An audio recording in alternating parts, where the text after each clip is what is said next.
Hey there, this is Eric from MSP Mountain, and I want to talk in this video about how standard operating procedures transform MSPs and how you really need these things in place, and you need them in writing, and you need everybody to know what they're doing and how they fit into an actual organization. So there's a tendency with MSPs to sort of start from the ground up, being good at fixing stuff and just continuing like that. And so you hire one technician, two technicians, three technicians, and then after that, it gets a little bit harder to just hire more technicians. And maybe your sales team has had a really good quarter or year, and you're suddenly overrun with work and you're making more money than ever before, but your life is not good because it's just so much stress, so much information in your inbox every day as an MSP owner. And it's hard to delegate that work without putting in place a system. And standard operating procedures are the system that's going to make growing your MSP easier. Now, what am I talking about specifically? I'm talking about standard operating procedures for triaging tickets. I'm talking about having guides on how the clients should communicate with your MSP, how they should submit tickets. And I'm talking about how tickets are assigned to the technicians by someone like a dispatcher, how the priority tickets are escalated quicker or dealt with differently than everything else. I'm talking about when a technician can't solve a ticket, how do they escalate? I'm talking about when they're working on your ticketing system, solving a problem, when they're logging the ticket, how should they write that information down? How are they tracking their time? And everything like that. If you do not have all that stuff written down, it's going to be very difficult to grow your MSP past about 5 technicians. And yeah, we've seen it time and time again. People are stressed out. They just need another technician is what they say.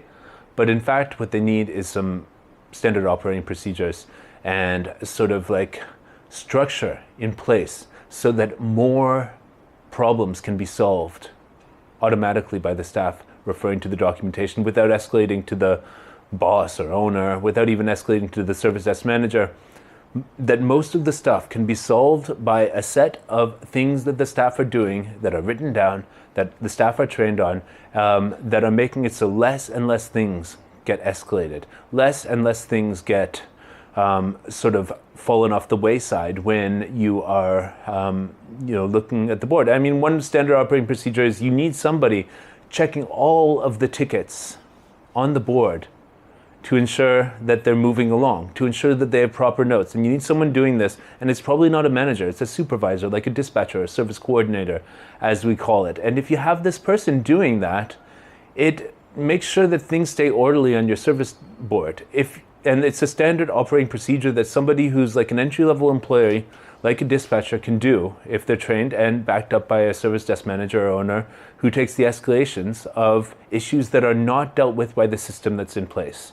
So you need to set that system in place. You need to set in place a communication policy, how your staff should communicate with each other, how they should communicate with the clients, when to call, when to chat, when to email, when to use the ticketing system, how to keep the documentation. Like, all that is under communication, and it's very important that you set up those communication protocols.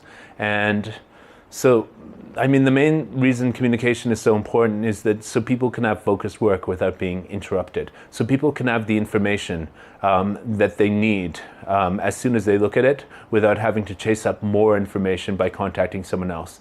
So you have to sort of rearrange the communication of your MSP through standard operating procedures so that the signal to noise ratio is better and people can focus more on the work at hand rather than having the communication chaos that comes from just an inbox with random messages, random chats coming through at random times, random calls coming from random clients about random issues at random times, and all that sort of stuff. So it's like streamlining the different ways that different pieces of information and different pieces of work go through your organization to ensure a more consistent result for your clients and a more consistent and focused work environment for your technicians and the rest of your staff. So thanks a lot. This is Eric, MSP Mountain. If you're looking for a little bit of consulting or MSP staff that can really help you make your MSP work like a fine-tuned machine, let us know. and we'll catch you later.